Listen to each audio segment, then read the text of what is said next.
الحمد لله نحمده ونستعينه ونستغفره ونعوذ بالله من شرور أنفسنا ومن سيئات أعمالنا من يهده الله فلا مضل له ومن يضلل فلا هادي له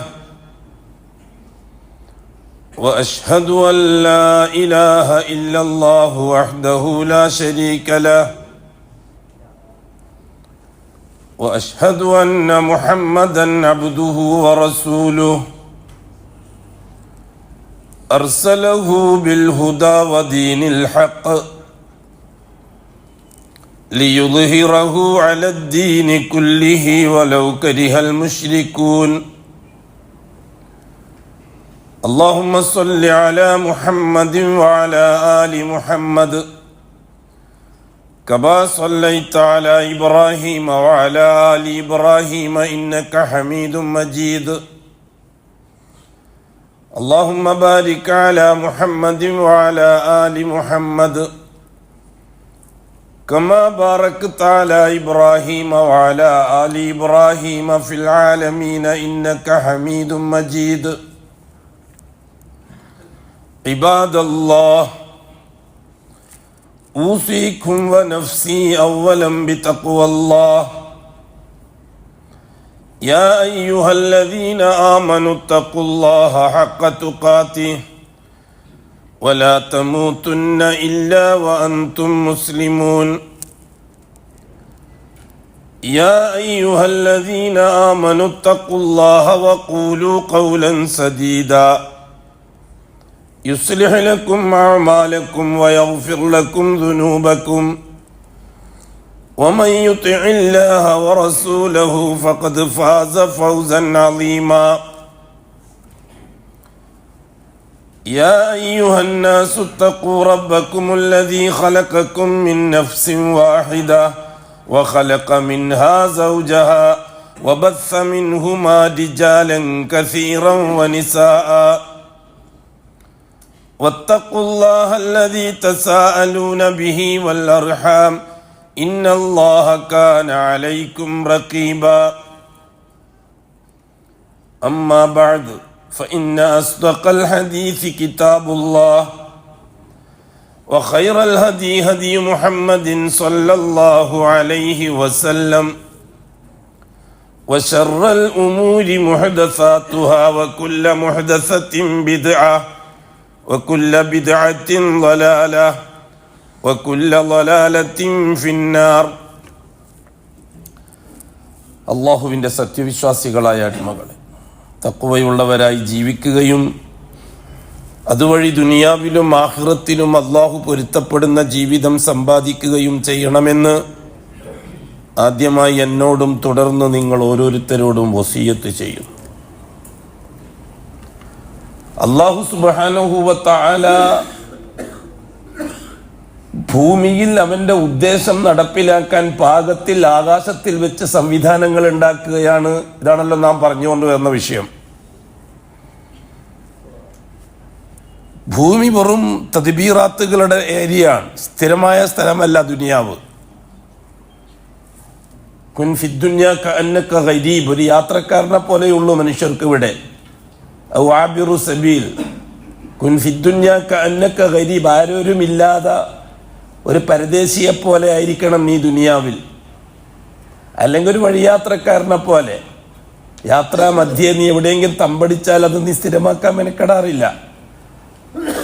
വഉദ്ദ നഫ്സക മിൻ അസ്ഹാബിൽ ഖുബൂർ, നിന്റെ ശരീരത്തെ നീ കബറാളികളെ കൂട്ടത്തിൽ എണ്ണിക്കൊണ്ടിരിക്കണം. അതാണ് ദുനിയാവ്.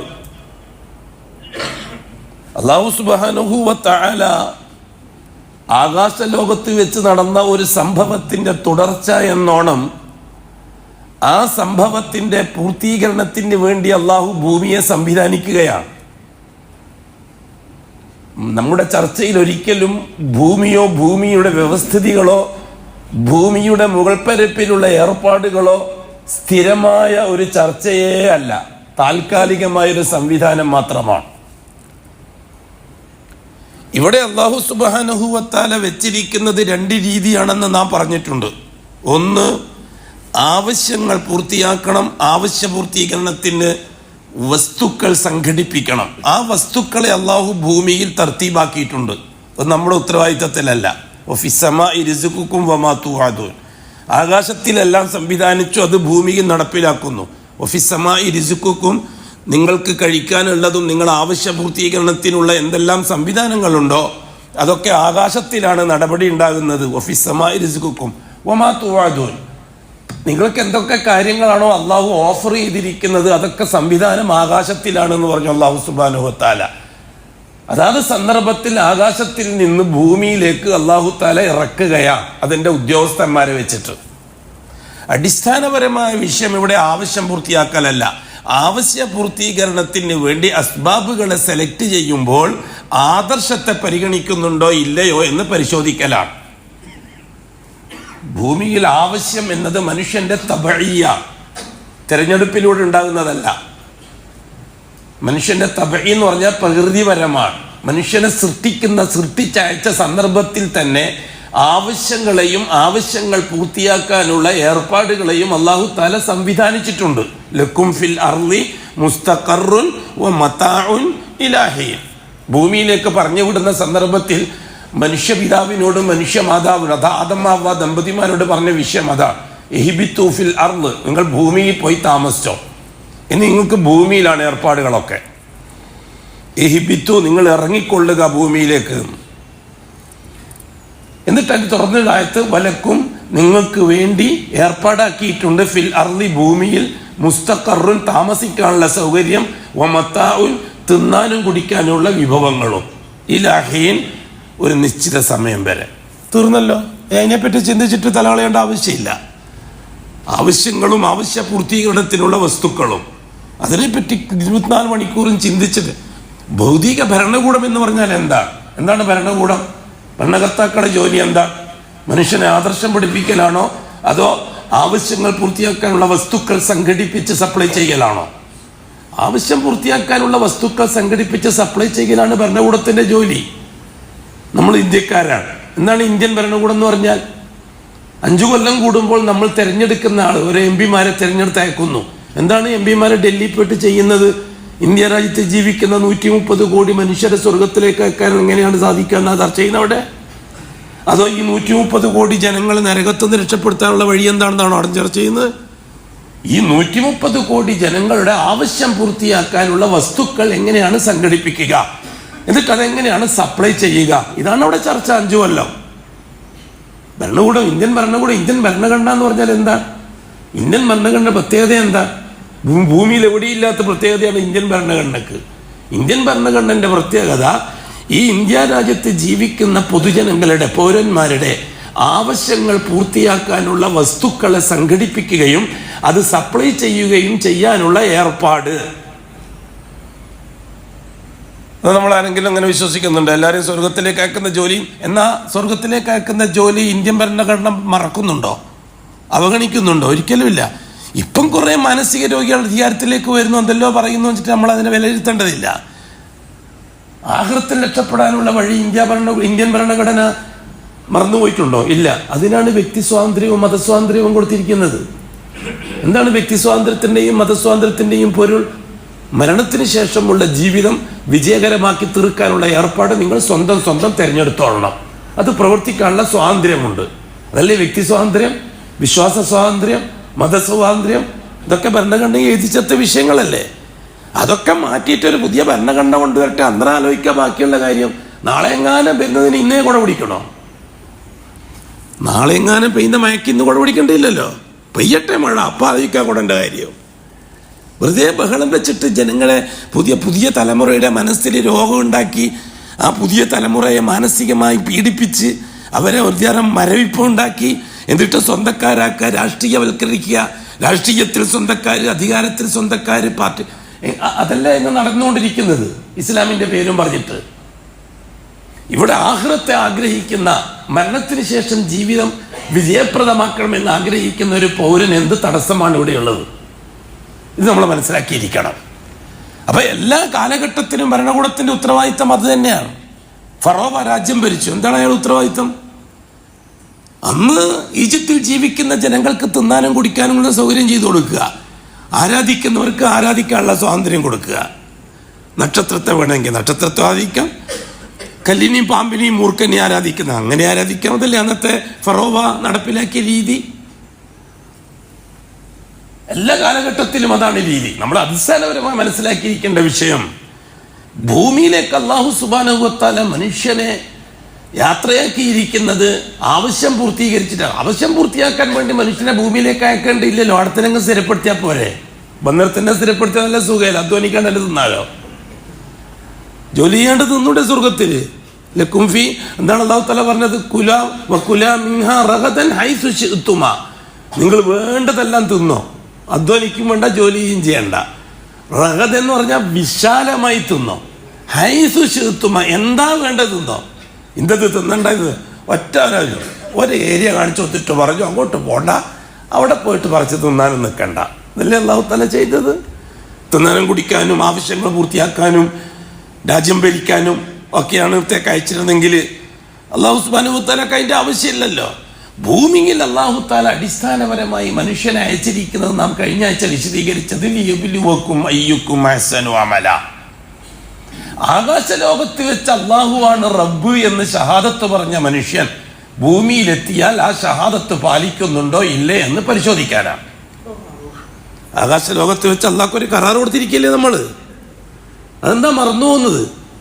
ഇവിടെ 100,000 സംഘടനകൾ ഉണ്ടായാലും പാർട്ടികൾ ഉണ്ടായാലും ആ അടിസ്ഥാന വിഷയം മറന്നിട്ട് സംസാരിക്കുന്ന എന്തിനാ? എന്താണ് അല്ലാഹു സുബ്ഹാനഹു വ തആല ഭൂമിയിലേക്ക് അയക്കുന്നതിൻ്റെ താല്പര്യം എന്താണ്? അല്ലാഹു സുബ്ഹാനഹു വ തആല പറഞ്ഞിട്ടുണ്ട്, ഈ ഭൂമിയിലെത്തിക്കഴിഞ്ഞാൽ നിങ്ങൾ ആകാശലോകത്ത് അള്ളാഹ്ക്ക് ഒരു കരാറ് കൊടുത്തിട്ടുണ്ട് മുഴുവൻ മനുഷ്യനും. അവിടെ ജാതിയില്ല, മതമില്ല, അങ്ങനെ ആദർശമില്ല, അനുഷ്ഠാനമില്ല. അങ്ങനത്തെ ഒരു ലോകത്ത് വെച്ച് മനുഷ്യരാശിയെ കൊണ്ട് മുഴുവനത്തിനെ കൊണ്ടും അല്ലാഹു തആല കരാറ് ഏൽപ്പിച്ചതാണ്. നമ്മളത് പലപ്പോഴും പറഞ്ഞത്, ആ ഷഹാദത്ത് മറക്കരുത്. നമ്മൾ വഇദ് അഖദ റബ്ബുക മിൻ ബനി ആദമ മിൻ ളുഹൂരിഹിം ദുർരിയ്യതഹും ഫഅശ്ഹദഹും അലാ അൻഫുസിഹിം അലസ്തു ബിറബ്ബിക്കും ഖാലൂ ബലാ ഷഹിദിനാ. അല്ലാഹു തആല നമുക്ക് പറഞ്ഞു തന്ന വിഷയമാണ്. ഇന്ന് ഭൂമിയിൽ ജീവിക്കുന്ന മുഴുവൻ മനുഷ്യരും, ഇതുവരെ ജീവിച്ച് തീർന്നവരും ഇനി അങ്ങോട്ട് ജീവിക്കാനിരിക്കുന്നവരും, ജാതി മത ഭേദമന്യേ ആദർശമോ അനുഷ്ഠാനമോ നോക്കാതെ മനുഷ്യൻ എന്ന അസ്തിത്വത്തെ മാത്രം പരിഗണിച്ചുകൊണ്ട് ഒരു മഹാസമ്മേളനത്തിൽ വെച്ച് അല്ലാഹു തആല മനുഷ്യനുമായിട്ട് സംവദിച്ചിട്ടുണ്ട്. അല്ലാഹു തആല സംവദിച്ചിട്ടുണ്ട്. ഇവിടെ മനുഷ്യൻ എന്ന് പറയുമ്പോൾ നാം അടിസ്ഥാനമായിട്ട് കാണേണ്ടത് റൂഹിനെയാണ്. നമ്മുടെ വിഷയം അതാ. അല്ലാഹു സുബ്ഹാനഹു വ തആല നമുക്ക് പരിചയപ്പെടുത്തി തന്ന അഭൗതിക ലോകം, ആ അഭൗതിക ലോകം 2 തരമാണ്. ഒന്ന് പ്രവാചകന് വഹയിലൂടെ അറിയിച്ചു കൊടുത്തിട്ടില്ലാത്ത അള്ളാഹ്ക്ക് മാത്രം അറിയുന്ന ലോകം, അത് പ്രവാചകന് പോലും അറിയാത്ത ലോകമാണ്. അതിനെപ്പറ്റി അന്വേഷിക്കാനോ ചിന്തിക്കാനോ നമുക്ക് അവകാശമില്ല. രണ്ടാമത്തത് പ്രവാചകനിക്ക് വഹയിലൂടെ അറിയിച്ചു കൊടുത്ത ലോകം, ആ ലോകത്തിൽ ഒന്നാമത്തെ ലോകമായിട്ട് നാം കണ്ടത് ആലമുൽ അംറിനെയാണ്, അഥവാ ആലമുൽ അർവാഹിനെയാണ്, അല്ലേ, റൂഹിന്റെ ലോകം. അപ്പൊ മനുഷ്യൻ എന്ന സൃഷ്ടിയുടെ അടിസ്ഥാനം റൂഹാണ്, ശരീരം അടിസ്ഥാനമല്ല. റൂഹിനെ സന്നിവേശിപ്പിക്കാനുള്ളൊരു പേടകം മാത്രമാണ് ഈ ശരീരം.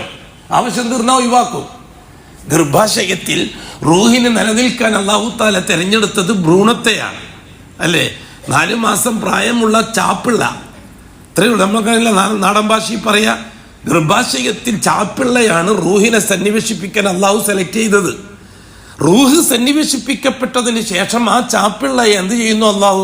വനുഖിറു ഫിൽ അർഹാമി മാ നശാഉ ഇലാ അജലിൻ മുസമ്മ, ഒരു നിശ്ചിത കാലയളവ് ഗർഭാശയത്തിൽ നാം അതിനെ താമസിപ്പിക്കുന്നു. അല്ലാഹ് അങ്ങനെ പറഞ്ഞത്, ഞാൻ താമസിപ്പിക്കുന്നു തന്നെ അല്ലാഹ് പറഞ്ഞത്.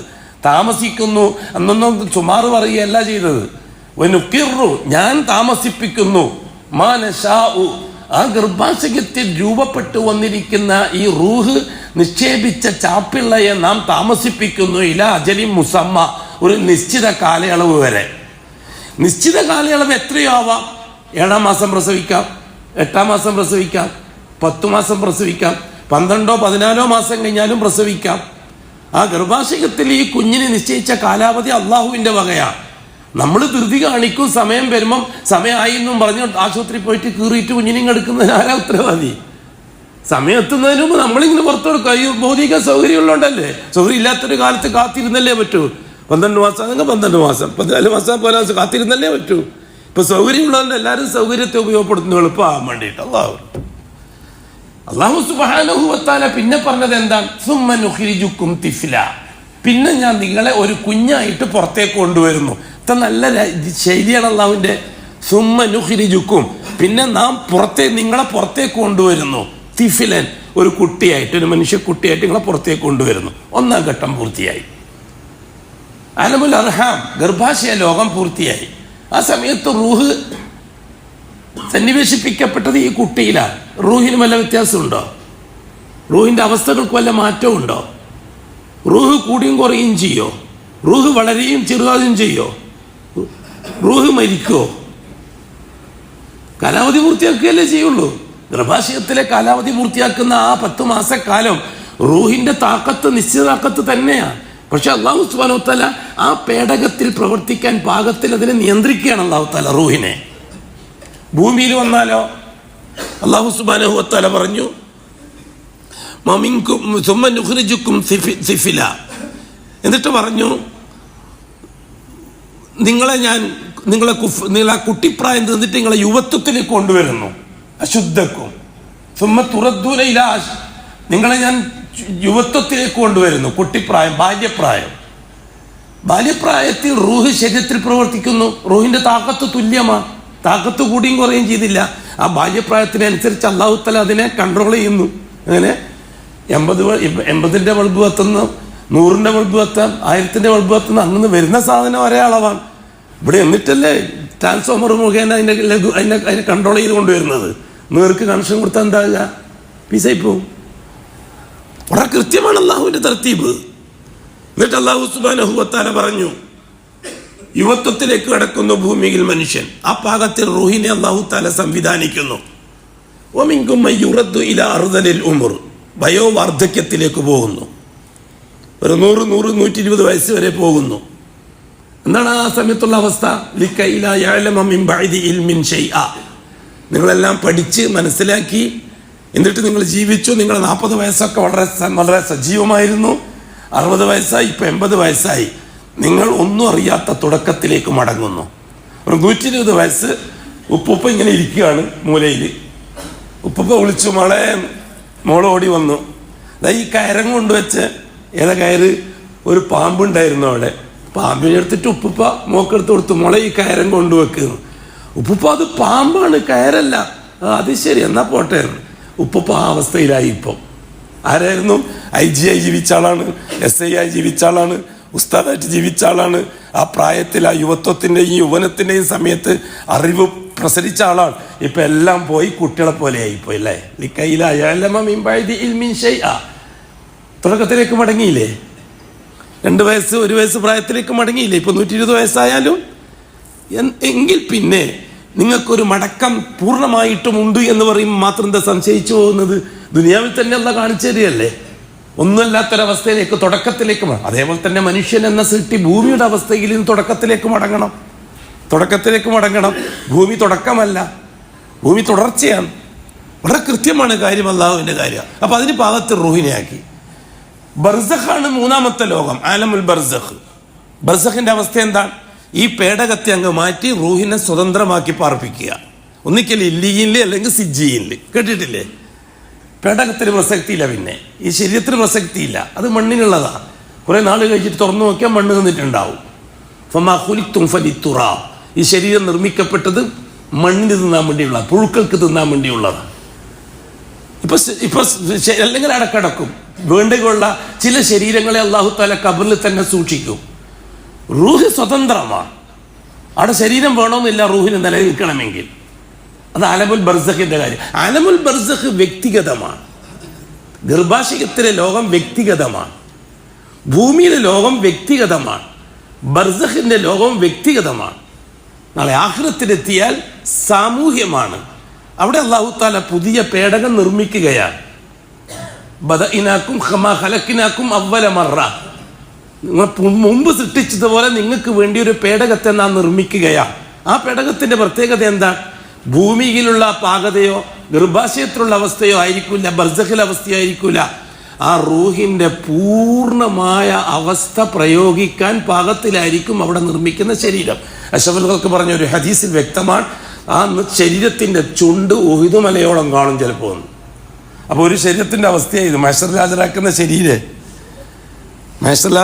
ശരീരം അല്ലാഹു സുബ്ഹാനഹു വ തആല പറഞ്ഞു, അലൈസ ദാലിക ബിഖാദിരിൻ അലാ അൻ യുഹ്യിയൽ മൗത, എല്ലാം പറഞ്ഞു തന്നിട്ട് ഒരു മരിച്ച മയ്യിത്തിനെ വീണ്ടും ജീവിപ്പിക്കാൻ അള്ളാഹു കഴിവുള്ളവനല്ലേ എന്ന് അള്ളാഹു തആല ചോദിക്കുന്നു പരിശുദ്ധ ഖുർആനിൽ. അപ്പോൾ ആ ശരീരത്തിന്റെ അവസ്ഥ, ആ ശരീരത്തെ ആയിരിക്കും സ്വർഗത്തിലേക്കും നരകത്തിലേക്കും വിടുന്നുണ്ടാവുക. അപ്പോൾ അടുത്ത അവസ്ഥ ആലോചിച്ച് നോക്കിയാൽ, ഇത് ആവശ്യമില്ലാത്ത ചിന്തിച്ചിട്ട് തലകൊണ്ടാക്കണ്ട. ഈ സയൻസ് റസൂലുള്ള ഒരിക്കലും മനുഷ്യനെ ബുദ്ധിമാനാക്കൂല, പിരാന്തനെ ആക്കുള്ളൂ. ഓ മാനസിക രോഗിയായിട്ട് അവസാനം യുക്തിവാദിയോ നിരീശ്വരവാദിയായിട്ട് ചാലായിരിക്കും ഗതി. അതുകൊണ്ട് അങ്ങോട്ട് പോകണ്ട. ആവശ്യമില്ലാത്ത അള്ളാഹിന്റെ സംവിധാനത്തെപ്പറ്റി ചിന്തിച്ചിട്ട് തലകളയണ്ട. കൽപ്പിക്കപ്പെട്ടത് മാത്രം ചിന്തിച്ചാൽ മതി. ആ പാകത്തിലാണ് അള്ളാഹു തആല നമ്മുടെ മനസ്സിനെ, നമ്മുടെ കൽബിനെ സൃഷ്ടിച്ചിരിക്കുന്നത്. ഇനി വേറൊരു കാര്യം ആലോചിക്കുന്നത്, എന്താണ് ശരീരം? ശരീരം എന്താണ്? ശരീരം കൊണ്ട് ഉദ്ദേശിക്കുന്നത് എന്താ? 4 സംഭവങ്ങൾ ഒരുമിച്ചുകൂടിയ ഒരു പ്രതിഭാസമാണ് മനുഷ്യ ശരീരം. അതിൽ ഒന്നാമത്തെ റോള് റൂഹിൻ്റെതാണ്, രണ്ടാമത്തെ റോള് ശരീരത്തിൻ്റെതാണ്, മൂന്നാമത്തെ റോള് കൽബിൻ്റെതാണ്, നാലാമത്തെ റോള് ജീവൻ, ഹയാത്ത്, ജീവൻ, ഉയിര് എന്നൊക്കെ നമ്മൾ പറയുന്നത് ജീവൻ. ആ 3 കാര്യങ്ങളെ സജീവമാക്കി തീർക്കാനുള്ള ഊർജമാണ് ജീവൻ.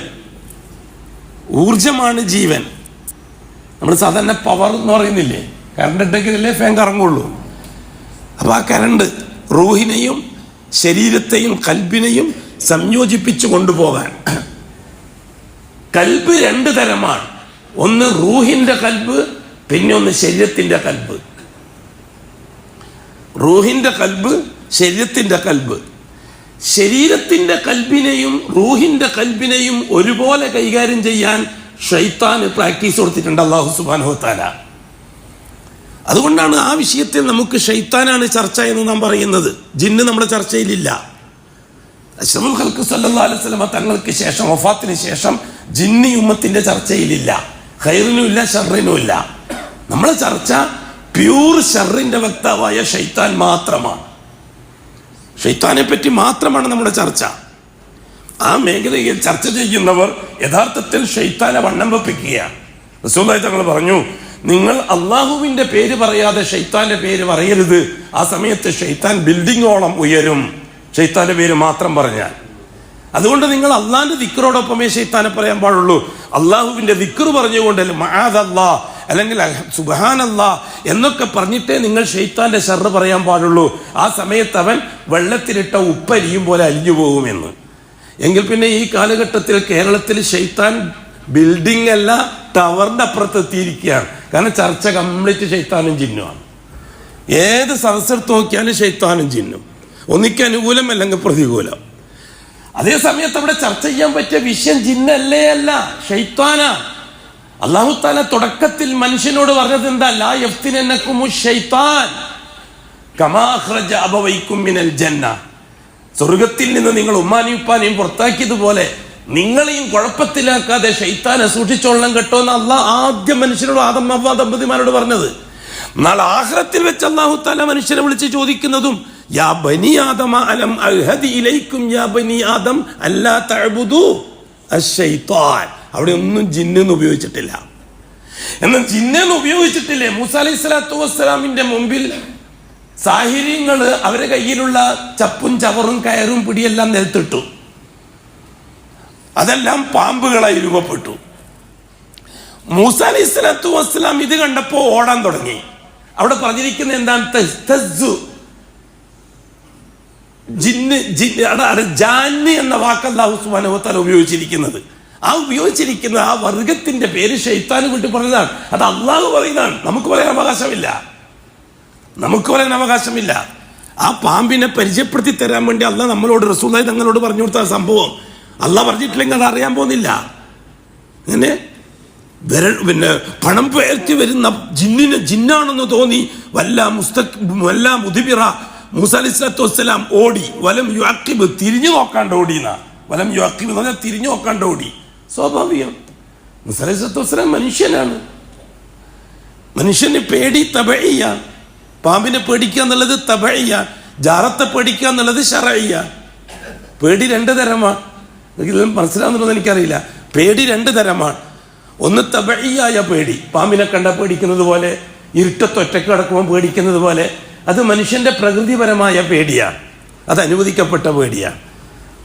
യാക്കൂബ് അലൈഹിസ്സലാത്തു വസ്സലാം എന്ന് പറഞ്ഞു മക്കളോട്, മക്കളെ സൂക്ഷിച്ചോളണം, ഇന്നി അഖാഫു അൻ യഅകുലഹു الذئب വഅൻതും അൻഹു ഗാഫിലൂൻ. നിങ്ങൾ ഒന്നിച്ചാണ് എൻ്റെ മോനെ അയക്ക യൂസുഫിനെ. പക്ഷെ ഇന്നി അഖാഫു, എനിക്ക് പേടിയുണ്ട്, അൻ യഅകുലഹു الذئب, ചെന്നായ അവനെ പിടിച്ചേക്കുമെന്ന് എനിക്ക് പേടിയുണ്ട്, തിന്നേക്കുമെന്ന്. വഅൻതും അൻഹു ഗാഫിലൂൻ, നിങ്ങൾ അവനെ ഒറ്റക്കാക്കിയിട്ട് നിങ്ങളെ തുണിങ്ങുപ്പായെല്ലാം കഴിച്ചു വെച്ചിട്ട് അവിടേക്ക് നിങ്ങൾ കളിക്കാൻ വേണ്ടി മൈതാനത്തേക്ക് പോകും. അപ്പം എൻ്റെ മോൻ ഒറ്റക്കാവും. ആ സമയത്ത് ചെന്നായ വന്നിട്ട് തിന്നേക്കുമെന്ന് എനിക്ക് പേടിയുണ്ട്. ആ പേടി അനുവദിക്കപ്പെട്ട പേടിയാണ്. അങ്ങനെ ഒരു പട്ടി ഓടുമ്പോൾ എന്ന് പറഞ്ഞ് നമ്മൾ വേഗം കയറി നിൽക്കുന്ന പട്ടിയെ പേടിക്കുക എന്നുള്ളത് തബഇയ്യാണ്. എനിക്ക് പട്ടിയൊന്നും പേടിയില്ല എന്ന് പറഞ്ഞാൽ അവൻ എന്തോ മാനസിക രോഗം ഉണ്ടെന്ന് അതിൻ്റെ അർത്ഥം. പാമ്പ് വരുമ്പോൾ എനിക്ക് പാമ്പിനൊന്നും പേടിയില്ല എന്നർത്ഥം പറഞ്ഞാൽ അവനിക്ക് എന്തോ സംതിങ് റോങ്, അവനെ ചികിത്സിക്കണം, അവനെ ബുദ്ധിക്ക് എന്തോ തകരാറുണ്ട്. പേടിക്കേണ്ടതിനെ പേടിക്കുക എന്നുള്ളത് ബുദ്ധിയുടെ അടയാളമാണ്. പേടിക്കേണ്ടതിനെ പേടിക്കുക എന്നുള്ളത് ബുദ്ധിയുടെ അടയാളമാണ്. ഇവിടെ അല്ലാഹു സുബ്ഹാനഹു വ തആല യാക്കൂബ് അലൈഹിസ്സലാത്തു വസ്സലാമിന് ഒരു തർബിയത്ത് കൊടുത്തു. എന്താ തർബിയത്ത് കൊടുത്തത്? പ്രശ്നങ്ങളൊക്കെ കഴിഞ്ഞ് യൂസുഫ് കൊട്ടാരത്തിലെത്തി ഭരണാധികാരിയായി ബിന്യാമീൻ എന്ന് പറയുന്ന ചെറിയ മോനെ അയക്കുന്ന സന്ദർഭത്തിൽ യാക്കൂബ് അലൈഹിസ്സലാത്തു വസ്സലാം അപ്പോഴേക്കും കാര്യം വേർതിരിച്ച് കിട്ടണം. നബിയായാലും ഇങ്ങനെ കിട്ടി വരികയേ ഉള്ളൂ ഹിദായത്തിന്റെ പൊലിമ. പിന്നെയാണോ നമ്മളെ കാര്യം? നമ്മളിങ്ങനെ മെമ്പർഷിപ്പ് എടുത്ത് കീശിലിട്ട എല്ലാം ആയി വെച്ചിട്ട് നടക്കുകയല്ലേ. നബിക്കായിട്ടില്ല, ഘട്ടം ഘട്ടമായി ആയിക്കൊണ്ട് വരുന്നേ ഉള്ളൂ. ഞാൻ ചെന്നായെ പേടിക്കുന്നു എന്ന് പറഞ്ഞു ഒഴിഞ്ഞത് അള്ളാഹ്ക്ക് ഇഷ്ടപ്പെട്ടില്ല. അതേ സ്ഥലത്ത് അത് തിരുത്തി യാക്കൂബ് അലൈഹിസ്സലാത്തു വസ്സലാമിനെ പഠിപ്പിച്ചു. അള്ളാഹ് പഠിപ്പിച്ചു.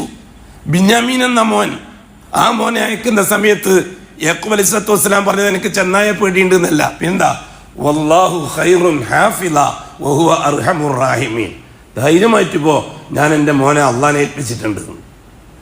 എന്താ വാക്ക്? ആ വാക്ക് ഈ വാക്കും കൂടി ചേർത്ത് വെച്ച് നോക്കിയേ. ആദ്യം പറഞ്ഞത് അത്രയും ഡിഗ്രിയിലെത്തിയിട്ടില്ലാത്ത സമയമാണ്. രണ്ടാമത് പറഞ്ഞത് ഇസ്ലാമിൽ നിന്ന് ഈമാനിലേക്ക്, ഈമാനിൽ നിന്ന് ഹിസാനിലേക്ക് വരുന്നുണ്ട്. ഹിസാന്റെ വാക്കാണ് ആ പറഞ്ഞത്. അന്ന് പറഞ്ഞത് ഇസ്ലാമിന്റെ വാക്കാണ്. പ്രൈമറി സ്റ്റേജിൽ നിന്നുകൊണ്ടാണ് അന്ന് പറഞ്ഞത്. ഇന്ന് ഹിസാനിലെത്തി. ധൈര്യമായിട്ട് കൂട്ടിയിട്ട് എൻ്റെ മോനെ ഞാൻ എൻ്റെ അള്ളാഹിനെ ഏൽപ്പിച്ചിട്ടുണ്ട്. അള്ളാഹ്ക്ക് ഇഷ്ടപ്പെട്ടു. എന്താ സംഭവിച്ചത്? എൻ്റെ മോനെയും തിരിച്ചു കൊടുത്തു, രണ്ട് മോനെയും തിരിച്ചു കൊടുത്തു ഇല്ലേ? യൂസുഫിനെയും തിരിച്ചു കൊടുത്തു, ബിന്യാമിനെയും തിരിച്ചു കൊടുത്തു, ബാക്കി 10 മക്കൾ അതും തിരിച്ചു കൊടുത്തു. ഉപ്പയും 12 മക്കളും ഉമ്മയും റാഹത്തായിട്ട് ജീവിച്ചു ഈജിപ്തില്. യൂസുഫ് അലൈഹിസ്സലാത്തു വസ്സലാമിന്റെ ചരിത്രം അതല്ലേ. എന്താ കാര്യം? യാക്കൂബ് അലൈഹിസ്സലാത്തു വസ്സലാം പരീക്ഷണത്തിൽ ഇഹ്സാന്റെ ദർജ പൂർത്തിയാക്കിയപ്പോൾ ദുനിയാവ് അല്ലാഹു തആല എല്ലാം പിറകെ കൊടുത്തു. ഇത് തന്നെയാണ് നമ്മുടെ അവസ്ഥ.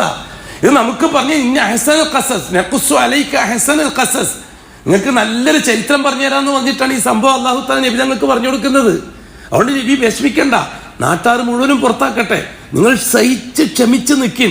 അന്ന് യൂസുഫ് എത്തിയിടത്ത് നിങ്ങൾ എത്തും. അതിനേക്കാൾ ഉയർന്ന സ്ഥലത്ത് എത്തിയില്ലേ? അഷ്റഫുൽഖൽക്ക് മക്കം ഫത്തഹിന്റെ സമയത്ത് അന്ന് യൂസുഫ് എത്തിയതുപോലെ എത്തിയില്ലേ? അത് പരിശീലിപ്പിക്കാൻ റസൂലുള്ളാഹി തങ്ങളെ കൊണ്ട്. അല്ലാഹു തആല കഴിവുള്ളവനല്ലേ ഒറ്റയടിക്കെല്ലാം തകർത്തിട്ട് അങ്ങ് ഏൽപ്പിക്കാൻ. അള്ളാഹിന്റെ രീതി അതല്ല എന്നാ പറഞ്ഞത്. ഇത് ദുനിയാവാണ്. ഇവിടെ അല്ലാഹു സുബ്ഹാനഹു വ തആല ആകാശ ലോകത്ത് വെച്ച് ട്രെയിനിങ് കൊടുത്തിട്ട് 2 ആളെ അയച്ചിരിക്കുകയാണ്. ഒന്ന് ആദം അലൈഹിസ്സലാത്തു വസ്സലാം, അത് അള്ളാഹു ആകാശത്തിൽ വെച്ച് ഡയറക്റ്റ് ട്രെയിനിങ് കൊടുത്ത ആളാണ്. ആദം അലൈഹിസ്സലാത്തു വസ്സലാമിന്റെ ഭൂമിയിലുള്ള ജോലി എന്താണ്? ഹിദായത്ത് മക്കൾക്ക് പറഞ്ഞു കൊടുക്കലാണ്. എന്താണ് ഹിദായത്ത്? ആകാശലോകത്ത് വെച്ച് അള്ളാഹിന്റെ റുബൂബിയത്ത് ജീവിച്ച് തെളിയിച്ചോളാം എന്ന് അള്ളാഹ്ക്ക് ഷഹാദത്ത് കൊടുത്തിട്ടുണ്ട്. ആ ഷഹാദത്ത് ദുനിയാവിൽ പാലിക്കുക എന്നുള്ളതാണ് ആദം അലൈഹിസ്സലാത്തു വസ്സലാം ചെയ്യേണ്ട ഉത്തരവാദിത്തം. ആദം അലൈഹിസ്സലാത്തു വസ്സലാമിന്റെ കാലഘട്ടത്തിൽ ലാ ഇലാഹ ഇല്ലല്ലാഹ് ഇല്ല, ലാ ഇലാഹ ഇല്ലല്ലാഹ് ചർച്ചയില്ല. ലാ ഇലാഹ ഇല്ലല്ലാഹ് ചർച്ചന്റെ ആവശ്യം വരുന്നില്ല. എന്തുകൊണ്ട് ലാ ഇലാഹ ഇല്ലല്ലാഹ് ചർച്ചയില്ല? ജനങ്ങൾ ജാറത്തിലെത്തിയിട്ടില്ല, അതുകൊണ്ട് ലാ ഇലാഹ ഇല്ലല്ലാഹ് ചർച്ചയില്ല. ആദം അലൈഹിസ്സലാത്തു വസ്സലാം ഭാര്യക്ക് ഹവ്വാക്കും മക്കൾക്കും പഠിപ്പിച്ചു കൊടുക്കുന്ന എന്താ? ആകാശ ലോകത്ത് വെച്ച് സംസാരിച്ച അള്ളാഹുവിനെയാണ്. ആകാശത്ത് വെച്ചിട്ടുള്ള ഷഹാദത്താണ് ചർച്ച. ആദം മക്കൾക്ക് പറഞ്ഞു കൊടുക്കുന്നത്. അതുകൊണ്ടല്ലേ റസൂലുള്ളാഹി തങ്ങൾ പറഞ്ഞത്, ആദം നബി അലൈഹി സ്വലാത്തു വസ്സലാമിന്റെ മക്കൾ 10 തലമുറ കുല്ലുഹും ഫി തൗഹീദ്. ഇബ്നു അബ്ബാസിൽ നിന്നുള്ളത് വേദനം. എന്തുകൊണ്ടാണ് അവർ കുല്ലുഹും ഫി തൗഹീദ്? അവർ അള്ളാഹുവിന്റെ റുബൂബിയത്തിൽ നിന്നൊരു ഇഞ്ച് മാറിയിട്ടില്ല. ആകാശത്തിൽ വെച്ച് അള്ളാഹു തആല ഷഹാദത്ത് ചെയ്യിപ്പിച്ച ആ ഷഹാദത്ത് ഒരു പോയിന്റ് മാറ്റിമറിക്കാൻ ആദമിന്റെ മക്കൾ തയ്യാറായില്ല. ബഹുമാനപ്പെട്ട ആദം അലൈഹി സ്വലാത്തു വസ്സലാം മരിച്ചു. ആദം അലൈഹി സ്വലാത്തു വസ്സലാം മരിച്ചപ്പോൾ രണ്ടാമത്തെ ആള് രംഗത്ത് വന്നു. രണ്ടാമത് ട്രെയിനിങ് കിട്ടിയതായിരിക്കാണ് ശൈത്താനാണ്. അതോ ജിന്നുകൾക്ക് മുഴുവൻ ട്രെയിനിങ് കിട്ടിയെന്ന് പറയാൻ പറ്റുമോ? ആകാശത്തിൽ വെച്ച് കൂട്ടിലെ ശൈത്താൻ ഒറ്റയ്ക്കല്ലേ, അയാൾക്കൊന്നും മക്കളൊന്നും ഇല്ലല്ലോ, ബാക്കിയെല്ലാം നശിപ്പിച്ചില്ലേ? ഭൂമിയിൽ എത്തിയതിന് ശേഷമല്ലേ അയാൾക്ക് ദുര്യത്തുണ്ടാകുന്നത്. അത് എങ്ങനെയാന്ന് ഒരു തിരുവാടം നമുക്കില്ല. ബിലിസ് ഭൂമിയിൽ വന്നിട്ട് വിവാഹം കഴിച്ചിരുന്നോ? വിവാഹം കഴിച്ചത് പെണ്ണായ ഇണയെ തന്നെയാണോ? എന്തിനാണ് ഈ പിരാന്തൻ ചർച്ച? തീർച്ചയായിട്ടും ബദ്ർ യുദ്ധത്തിൽ ശൈത്താൻ കളിച്ചതുപോലെ വർത്തമാന കാലഘട്ടത്തിൽ ഹിദായത്തിന്റെ തൗഹീദിന്റെ ദഅവത്തിൽ ശൈത്താൻ കളിച്ചിട്ടുണ്ട്. ആ കളിയിൽ ഒരു കൂട്ടക്കാര് പെട്ടിട്ടുണ്ട്, അവർ ശൈത്താൻ അനുയായികളായിട്ട് പോയിട്ടുമുണ്ട്. ഇത് മനസ്സിലാക്കിയേ പറ്റൂ. ഇവിടെ അല്ലാഹു സുബ്ഹാനഹു വ തആല ശൈത്താനെ പരിചയപ്പെടുത്തി തരുന്നത് ദലാലത്തിന്റെ വക്താവായിട്ടാണ്. ദലാലത്ത് എന്ന് പറഞ്ഞാൽ എന്താണ്? ഹിദായത്തിന്റെ നേരെ ഓപ്പോസിറ്റ് സൈഡ്, മറുവശത്തുള്ളതാണ്. ഹിദായത്ത് എന്ന് പറഞ്ഞാൽ ആകാശ ലോകത്ത് വെച്ച് അള്ളാഹ്ക്ക് കൊടുത്ത റുബൂബിയ്യത്തിലുള്ള ഷഹാദ പ്രാവർത്തികമാക്കുക. അശ്ഹദു അല്ലാ റബ്ബ ഇല്ലല്ലാഹ്, ഐ ലാ മാലിക ഇല്ലല്ലാഹ്, ലാ ഖാലിഖ ഇല്ലല്ലാഹ്, ലാ റാസിഖ ഇല്ലല്ലാഹ്. അതാണ് ആകാശ ലോകത്ത് വെച്ച് കൊടുത്ത തദ്ബീദ് ഷഹാദ. ഇവിടെ ഒന്നും ലാ ഇലാഹ ഇല്ലല്ലാഹ് ചർച്ചയ്ക്ക് വരുന്നില്ല. ആദം അലൈഹി സ്വലാത്തു വസ്സലാം മരിച്ചതിന് ശേഷം ഇതേപോലെ ചർച്ച ചെയ്ത് ട്രെയിനിങ് കൊടുത്തിട്ടാണല്ലോ അല്ലാഹു സുബ്ഹാനഹു വ തആല അസാസിലെ ഇബ്ലീസാക്കിയിട്ട് ശൈത്താനായിട്ട് അയക്കുന്നത്. അന്ന് ആ കരാറുണ്ട് നിങ്ങൾ വായിക്കാത്തത്. ശൈത്താനുമായിട്ടുള്ള അള്ളാഹുവിൻ്റെ ആ സംവാദം, ഈ മനുഷ്യനുമായിട്ടുള്ള സംവാദം മാത്രം വലിയ കാര്യമായിട്ട് വായിക്കുന്നല്ലോ. ശൈത്താനുമായിട്ടുള്ള സംവാദം എന്താ നിങ്ങൾ വായിക്കാത്തത്? അതെന്താ വെറും സാങ്കല്പികമായി? സയൻസ് റസൂലക്കാരെ വിട്, അവർക്ക് സയൻസ് രോഗം പിടിവിട്ടിട്ട് കിടക്കുക. മുവഹിദീങ്ങൾ പോലും ആ കാര്യം ഒരു സങ്കല്പം പോലെ കണക്കാക്കുന്ന എന്തുകൊണ്ടാണ്? അല്ലാഹു സുബ്ഹാനഹു വ തആല വ്യക്തിപരമായി ചർച്ച ചെയ്തിട്ടില്ലേ? എന്താ ചോദിച്ചത്? മാ മനഅക യാ ഇബ്ലീസ്, ഓ ഇബ്ലീസേ, പേരെടുത്തിട്ടല്ലേ അല്ലാഹു തആല വിളിക്കുന്നത്. മാ മനഅക, നിന്നെ തടഞ്ഞ കാര്യം എന്താ? ഡയറക്റ്റ് ചർച്ച എന്നല്ലേ മനസ്സിലാകുന്നത്. മനഅക എന്ന് പറഞ്ഞാൽ പിന്നെ മുഖാത്തബ്, മുമ്പിലുള്ള ആളോട് സംസാരിക്കുന്നല്ലേ ക എന്ന് പറയുന്നത്. നിന്നെ തടഞ്ഞ കാര്യം എന്താ? അൻ തസ്ജുദ ലി ആദം, ആദമിന് സുജൂദ് ചെയ്യാൻ നിന്നെ തടഞ്ഞ കാര്യം എന്താ? ഇത് അമർത്തുക്, ഞാൻ കൽപ്പിച്ചപ്പോൾ. ഞാൻ മൊത്തത്തിൽ നീ അടക്കമുള്ള ആ സമൂഹത്തോടല്ലേ സുജൂദ് ചെയ്യാൻ പറഞ്ഞത്? മലക്കുകൾ മുഴുവനും സുജൂദ് ചെയ്തപ്പോൾ ആ കൂട്ടത്തിൽ വളർന്നു വന്ന നീ എന്തേ സുജൂദ് ചെയ്യാതെ മാറി നിന്നത്? ചർച്ചയല്ലേ ഇത്? സാങ്കല്പികമെന്ന് പറയാൻ പറ്റുമോ? ഇത് നോവലാന്ന് പറയാൻ പറ്റുമോ? ഖുർആനല്ലേ കൂട്ടരെ? ഇത് ഞങ്ങൾക്ക് ഓതി തന്ന ഖുർആനല്ലേ? മനുഷ്യനെ പറ്റി പറയുന്നെല്ലാം ശാസ്ത്രീയം, ശൈത്താനെ പറ്റി പറയുന്നതെല്ലാം ഒരു കൂട്ടക്കാർക്ക് പിന്നെ സങ്കല്പം, വേറെ കൂട്ടക്കാർക്ക് അതെന്തോ നമ്മളെ കയ്യും പിടിച്ച് നടത്താൻ പറ്റുന്നൊരു സൈസാന്നല്ല. രണ്ടുമല്ല, അത് മാറ്റിയിട്ട് തന്നെ മനസ്സിലാക്കണം. അപ്പൊ അയാൾ പറഞ്ഞ മറുപടി എന്താ? അന ഖൈറും മിൻഹു, ഞാൻ ആദമിനേക്കാൾ ഖൈറാണല്ലോ അല്ലാഹുവേ. അസ്ജുദു ലിമൻ ഖലഖത തീന, കളിമണ്ണ് കുഴച്ച് പശർമയുള്ള മാവാക്കി എന്നിട്ട് അതിലൂടെ നിർമ്മിച്ച ഒരുത്തനെ മിൻ മാരിജിൻ മിൻ നാർ, പുകയില്ലാത്ത തീൻ്റെ കടുകട്ടിയുള്ള നീല കളറുള്ള ജ്വാലയിൽ നിന്ന് നിർമ്മിക്കപ്പെട്ട ഞാൻ, അങ്ങനല്ലേ നീ എന്നെ നിർമ്മിച്ചിരിക്കുന്നത്? ഞാൻ സമ്മതിക്കുന്നു. അള്ളാഹുമായിട്ട് ബന്ധപ്പെട്ടത് മുഴുവനും സമ്മതിക്കുന്നു ശൈത്താൻ. അതാണ് രസം. അള്ളാഹുമായി ബന്ധപ്പെട്ടത് മുഴുവനും സമ്മതിക്കും. നിങ്ങൾക്കൊരു സംഭവം പറഞ്ഞുതരാം. അഷ്റഫുൽ ഖൽഖായ മുത്തായ മുസ്തഫ റസൂലുള്ളാഹി സല്ലല്ലാഹു അലൈഹി വസല്ലം ബദറിന് വേണ്ടി ഒരുങ്ങി ബദറിലെത്തിയിരിക്കുകയാണ്. ഏതാണ്ട് വ്യത്യസ്ത ഗോത്രക്കാരായ 1000ഓളം പേരെയും കൊണ്ടാണ് ആര് വരുന്നത്? അബൂജഹൽ വരുന്നത്. ഏതാണ്ട് ബദറിൻ്റെ അടുത്തെത്താനായപ്പോൾ ആ കൂട്ടത്തിൽ നിന്ന് ബനു കിനാന ഗോത്രക്കാര് മാറി നിൽക്കാൻ തീരുമാനിച്ചു. അവർക്കൊരു എക്കശക്ക്, എന്തിനാവശ്യമില്ലാണ്ട് യുദ്ധത്തിനൊക്കെ പങ്കെടുക്കണം, ആവശ്യമില്ലാണ്ട് എന്തിനാണ് നാശത്തിന് കാത്തിരിക്കണം, നമുക്കെന്തിനാ അഹങ്കാരം, ഈ അബൂജഹൽ പറയും പോലെ നമ്മളെന്തിനാ മെനക്കെടുന്നത്, അങ്ങനെ ഒരു വസ്വാസ്. ഈ വസ്വാസ് നടക്കുന്നുണ്ടെന്ന് കണ്ടപ്പോൾ അബൂജഹൽ ഇടപെട്ടു. കർശനക്കാരനാണ്, തീവ്രമാണ്, ലഅനഹുല്ലാ. അബൂജഹൽ ഇടപെട്ട് അവരെ നേരെയാക്കി. മനസ്സോടെ അവർ വന്നു. യുദ്ധത്തിന് രണ്ടുപേരും മുഖാമുഖം, ഞാൻ ചുരുക്കാൻ വേണ്ടിയിട്ടാണ് ഇങ്ങനെ ശ്വാസം മുട്ടുന്നത്. യുദ്ധത്തിന് മുഖാമുഖം നിൽക്കുന്ന സന്ദർഭത്തിൽ ബനു കിനാന ഗോത്രത്തിൽപ്പെട്ട സുറാഖത്ത് ബിനു മാലിക് എന്ന് പറഞ്ഞൊരാള് കിനാന ഗോത്രത്തിന്റെ തലവനാണ്. ആ സുറാഖത്ത് ബിനു മാലിക് ഖുറൈശികളുടെ കൂട്ടത്തിലേക്ക് വന്ന് ഖുറൈശികൾക്ക് ഭയങ്കരമായ ആവേശം കൊടുക്കുകയാണ്. അപ്പൊ കിനാന ഗോത്രക്കാരിങ്ങനെ ഇടഞ്ഞിരിക്കുകയാണല്ലോ, അവരെയും കൂടി യുദ്ധത്തിൽ. അപ്പൊ സുറാഖത്ത് ബിനു മാലിക്, ഈ സുറാഖത്ത് ബിനു മാലിക് കിനാന ഗോത്രത്തിന്റെ തലവനാണ്. ഖുറൈശികളോട് ആവേശം കൊടുത്തിട്ട് എന്ത് പറഞ്ഞത്? ഈ സംഭവം അഷ്റഫുൽ ഖൽക്കിനെ അള്ളാഹു അറിയിക്കുന്നു. എന്താ സംഭവിച്ചത്? സുറാഖത്ത് ബിനു മാലിക് കൂട്ടത്തിൽ വന്ന് നിന്നിട്ട് പറഞ്ഞു, ഇന്നി ജാറുല്ലക്കും, ഞാൻ നിങ്ങളുടെ കൂട്ടത്തിൽ തന്നെ ഉണ്ടാവും. ഫലാ ഗാലിബ അലൈക്കുമുൽ യൗം, ഇന്നത്തെ ദിവസം ഖുറൈശി കൂട്ടം പരാജയപ്പെടുന്ന പ്രശ്നമേ ഇല്ല, ധൈര്യമായിട്ട് നിന്നോളെ. ഇപ്പൊ കിനാന ഗോത്രക്കാർക്ക് നേതാവ് പറയുമ്പോൾ ഒരു ആവേശമായി, ഖുറൈശികൾക്ക് മൊത്തത്തിലും ആവേശമായി. കുറച്ച് സമയം കഴിഞ്ഞു, യുദ്ധം തുടങ്ങി. യുദ്ധം കൊടുമ്പിരി കൊള്ളുന്ന സന്ദർഭത്തിൽ സുറാഖത്ത് ബിനു മാലിക്കിനെ കാണുന്നില്ല. അബൂജഹലിന്റെ കൈ തട്ടി മാറ്റിയിട്ട് ഇയാൾ പിന്തിരിഞ്ഞ് ഓടാൻ പോവുകയാണ്. ഓടുമ്പോൾ ഇയാൾ പറഞ്ഞൊരു വാക്ക്, ഞാൻ പോകുകയാണ്, ഇനി എനിക്കിവിടെ നിന്നുകൂടാ, നിങ്ങൾക്ക് പരിചയമില്ലാത്തൊരു കൂട്ടര് വന്നു ചേർന്നിട്ടുണ്ട്, നമുക്ക് കാണാൻ പറ്റുകയില്ല, നിങ്ങൾക്ക് കാണാൻ പറ്റൂല. അറാമാല തറവ്, നിങ്ങൾക്ക് കാണാൻ പറ്റാത്ത ഞാൻ കാണുന്ന ഒരു സമൂഹം യുദ്ധത്തിൽ വന്നിട്ടുണ്ട്, ഒരു മിനിറ്റിന് ഞാൻ നിൽക്കൂല. എന്താ കാര്യം? ഇന്നി അഖാഫുല്ലാഹ്, ഞാൻ അള്ളാഹുവിനെ ഭയപ്പെടുന്നു. സുറാഖത്ത് ബിനു മാലിക്കിന്റെ കോലത്തിൽ ശൈത്താൻ വന്നതാണ് എന്ന് റസൂലുള്ളാഹി തങ്ങൾ പറഞ്ഞു, പരിശുദ്ധ ഖുർആൻ. ഇവിടെ ഞാൻ ചരിത്രം പറയാനല്ല, ചരിത്രമൊക്കെ നിങ്ങൾക്ക് അറിയാം. ഇവിടെ ശൈത്താൻ ഉപയോഗിച്ച വാക്ക് ശ്രദ്ധിക്കണം, ഇന്നി അഖാഫുല്ലാഹ് വല്ലാഹു ശദീദുൽ ഇഖാബ്, ഞാൻ അള്ളാഹുവിനെ കട്ടിയുള്ള രീതിയിൽ പേടിക്കുന്നു, അവന്റെ ശിക്ഷ കടുകടുത്തതാണ്. നിങ്ങളെ ഈ യുദ്ധത്തിൽ അള്ളാഹ് ഇടപെട്ടിട്ടുണ്ട് എന്ന് എനിക്ക് ബോധ്യമായി. ഞാൻ കാണുന്ന ഗ്രൂപ്പ് എനിക്ക് നേരത്തെ പരിചയമുള്ള മലക്കുകളാണ്. അവരിറങ്ങിയ അവസ്ഥയ്ക്ക് ഇനി എനിക്ക് റോളില്ല. മലക്കുകൾ ഇറങ്ങിക്കണ്ട, മനസ്സിലായിക്കൊള്ളണം അള്ളാഹു തആല അവരെ അനുകൂലിക്കുന്നുണ്ട് എന്ന്. അള്ളാഹ് യുദ്ധത്തിൻ്റെ കാര്യത്തിൽ ഇടപെടാൻ തീരുമാനിച്ചാൽ ഇനി എൻ്റെ ഒരു പരിപാടി നടക്കൂല, ഞാൻ പോവുകയാണ്. എത്ര കൃത്യമാണ് കാര്യം, എത്ര കൃത്യമാണ് കാര്യം. ഇവിടെ ശൈത്താനെ അള്ളാഹുവാണ് പരിചയപ്പെടുത്തി തരുന്നത്. അതേ ദിവസത്തിൽ ഇവർ ആർക്കും മനസ്സിലായിട്ടില്ല, റസൂലുള്ളാഹി തങ്ങൾക്കും മനസ്സിലായിട്ടില്ല. എല്ലാരെയും ദൃഷ്ടിയിൽ അത് സുറാഖത്ത് ബിനു മാലിക്കാണ്. അള്ളാഹ് പറഞ്ഞപ്പോഴാണ് കാര്യം മനസ്സിലാകുന്നത്.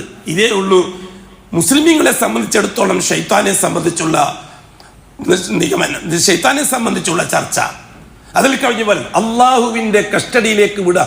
അതുകൊണ്ടാണ് നാം ചികിത്സയുടെ കാര്യം പറഞ്ഞപ്പോൾ ഷൈത്താന്റെ ലംസ് കൊണ്ട്, ഷൈത്താന്റെ സ്പർശനം കൊണ്ട് രോഗമുണ്ടാകുമെന്ന് നാം പറഞ്ഞു.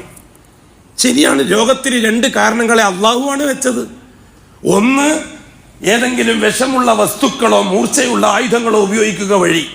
രണ്ട്, ഔ ബി ലംസി ഷൈത്താൻ, അല്ലെങ്കിൽ ഷൈത്താന്റെ സ്പർശനം കൊണ്ട്. അതിനെ ജിന്നിന്റെ സ്പർശനം എന്നാക്കി മാറ്റിയത് ആരാ? ലോകത്താർക്കും പരിചയമില്ലാത്തൊരു ചർച്ചയാണല്ലോ അത്. റസൂലുള്ളാഹി തങ്ങൾ വരെയുള്ള ഒരു നബിമാരുടെ കാലത്തുള്ളാത്ത ചർച്ചയാണല്ലോ അത്. അഷ്റഫുൽ ഖൽക്കിന് ശേഷം മധ്യകാലഘട്ടം വരെ ആർക്കും ചർച്ചയില്ലാത്തൊരു വിഷയമാണല്ലോ അത്, ഷൈത്താനെ ജിന്നാക്കി മാറ്റുക എന്നുള്ളത്. അതെ, അറബികൾ ആ പഴയ കാലത്തേക്ക് പോയി. ഇബ്നു അബ്ദുൽ വഹാബ് റഹിമഹുല്ലാഹ് വരുന്നതിന് മുമ്പ് അറബികൾ കടുത്ത ശിർക്കിലേക്ക് പോയി. അവരെ കടുത്ത ശിർക്ക് എന്താണ്? അവർ മരിച്ചുപോയ മനുഷ്യരെ ആരാധിക്കാൻ തുടങ്ങി, ജീവിച്ചിരിക്കുന്ന ജിന്നിനെയും വിളിക്കാൻ തുടങ്ങി, ഒപ്പം സൃഷ്ടി വസ്തുക്കളിൽ നിന്ന് എന്തെങ്കിലും അത്ഭുതമുള്ള വസ്തുക്കളെയും വിളിക്കാൻ തുടങ്ങി. വ്യക്തമാണ്, ഈത്തപ്പന തോട്ടമാണ് അറബികളെ ശീലം. അതിൽ ഒരു 100 തെങ്ങിന്റെ കൂട്ടത്തിൽ ഒരു വലിയ തടിയുള്ള തെങ്ങ് കണ്ടാൽ ആ തെങ്ങിന് എന്തോ ഒരു കറാമത്തുണ്ടെന്നും ആൾക്കാർ അറബികൾ പോയിട്ട് കൊട്ടിപ്പിടിച്ചിട്ട് ഓ കൊറ്റനിൽ കൊറ്റവനായവനെ ഒരു കൊല്ലം കൊണ്ട് എനിക്കൊരു കല്യാണം തരണേ എന്ന് ദുആ ചെയ്യുമായിരുന്നു. ഇതിന് ഇബ്നു അബ്ദുൽ വഹാബ് റഹ്മഹുല്ല വെറുതെ ഒന്നല്ല സൗദി അറേബ്യയിലെ ശിർക്ക് നമ്മുടെ നാട്ടിലെ ശിർക്കിനേക്കാൾ കടുപ്പാണെന്ന് ഞാൻ പറഞ്ഞത്. സൗദി അറേബ്യയിൽ ഉണ്ടായ ശിർക്ക് ചില്ലറ ശിർക്കല്ല. അഷ്റഫുൽ ഖൽഖിന് കാലത്തിന് ശേഷം സഹാബാക്കൾക്ക് താബിഈങ്ങൾക്ക് ശേഷം അതായത് 3 ഖുറൂനിന് ശേഷമുള്ള ശിർക്ക് ഈ 21-ാം നൂറ്റാണ്ടിൽ നമ്മുടെ നാട്ടിലുള്ളതിനേക്കാൾ കടുത്ത ശിർക്കായിരുന്നു സൗദി അറേബ്യയിൽ വന്നത്. ഇതിൽ അള്ളാഹുവിന്റെ തർത്തീബെന്താ മനസ്സിലാക്കാൻ ഇത്ര പ്രയാസം? വളരെ കൃത്യമല്ലേ കാര്യം? അള്ളാഹു സുബ്ഹാനഹു വ തആല ആ രീതിയിലാണ് ശൈത്താനെ നമുക്ക് പരിചയപ്പെടുത്തി തന്നിരിക്കുന്നത്. ആ പരിശീലനത്തിൽ അള്ളാഹു സുബ്ഹാനഹു വ തആലയോട് അള്ളാഹു തആല അവനോട് പറഞ്ഞു, ഒരു കാര്യം ചെയ്യ്, നീ ഈ കൂട്ടത്തിൽ ഇനി വേണ്ട, മലക്കളുടെ കൂട്ടത്തിൽ എനിക്കൊരു സീറ്റില്ല, ഫഖ്റുജി മിന്ന, പുറത്തോടാന്ന്. പുറത്തോടാന്ന് പറഞ്ഞാൽ ബാതിലും പൂട്ടിയിട്ട് ഇറങ്ങിപ്പോകുന്നു. അതിൻ്റെ അർത്ഥം എൻ്റെ എല്ലാ സൗകര്യങ്ങളും എനിക്ക് ഞാൻ സ്റ്റോപ്പ് ചെയ്തിരിക്കുന്നു, നിനക്ക് പോകാം. അപ്പോഴാണ് അയാൾ പറഞ്ഞത്, അല്ലാ, ഞാൻ ഈ കാലം അത്രയും നിന്നെ അനുസരിച്ചു, ആ കാലം അത്രയും ഞാൻ നിനക്ക് വഴിപ്പെട്ടു, മലക്കൾ ചെയ്തതിനേക്കാൾ ഇബാദത്ത് ഞാൻ ചെയ്തു, വെറും കയ്യോടെ വിടല്ലേ അല്ലാ, എനിക്ക് എന്തെങ്കിലും പ്രതിഫലം തരണം, എനിക്ക് എന്താ വേണ്ടത് ചോദിച്ചോ. ശരിയല്ലേ? ഖുർആൻ അങ്ങനെയല്ലേ പറഞ്ഞത്? അപ്പൊ എന്താ അവൻ ചോദിച്ചത്? റബ്ബി അൻളിർനി ഇലാ യൗമി യുബ്അസൂൻ, നീ എന്നെ ഒറ്റയടിക്ക് അങ്ങ് നശിപ്പിക്കരുത്, ഖിയാമത്ത് നാൾ വരെ നീ എന്നെ നിലനിർത്തണം. അൻളിർനി, എന്നെ നീ നിരീക്ഷിച്ചുകൊണ്ടേയിരിക്കണം. അത് എന്തിനാ? ചർച്ചയല്ലേ കൂട്ടരെ, എന്താ നിങ്ങളത് മനസ്സിലാക്കാത്തത്? അപ്പൊ അയാൾ അള്ളാഹുവിനോട് മറുപടി പറഞ്ഞത് എന്താ? ഫബി ഇസ്സതിക ലഉഗ്വിയന്നഹും അജ്മഈൻ, നിന്റെ പ്രതാപത്തെ തന്നെയാണ് സത്യം, ഞാൻ ഈ ആദമിനുണ്ടാകുന്ന മക്കളിൽ ഒരു വലിയ വിഭാഗത്തെയും കൊണ്ടേ ഞാൻ നരകത്തിലേക്ക് പോവുള്ളൂ. നീ എന്താ ചെയ്യുക? ഞാൻ അവൻ്റെ മുമ്പിലൂടെ കടക്കും, ഞാൻ അവൻ്റെ പിറകിലൂടെ കടക്കും, ഞാൻ അവൻ്റെ വലതുഭാഗത്തൂടെ കടക്കും, ഞാൻ അവൻ്റെ ഇടതുഭാഗത്തൂടെ കിടക്കും. വലാ തജിദു അക്സറഹും ശാക്കിരീൻ, ആദമിനുണ്ടാകുന്ന മക്കളിൽ ഭൂരിപക്ഷവും നിനക്ക് നന്ദിയുള്ളവരായിരിക്കുകയില്ല, എന്നെയും കൊണ്ടേ പോകും അവരെല്ലാവരും. സംഗതി ശരിയല്ലേ? നന്ദിയുള്ളവർ ലോകത്താകെ എണ്ണി എത്രയുള്ളത്? തൗഹീദിന്റെ വക്താക്കൾ ലോകത്താകെ എണ്ണി എത്രയുള്ളത്? 2% തികയില്ല.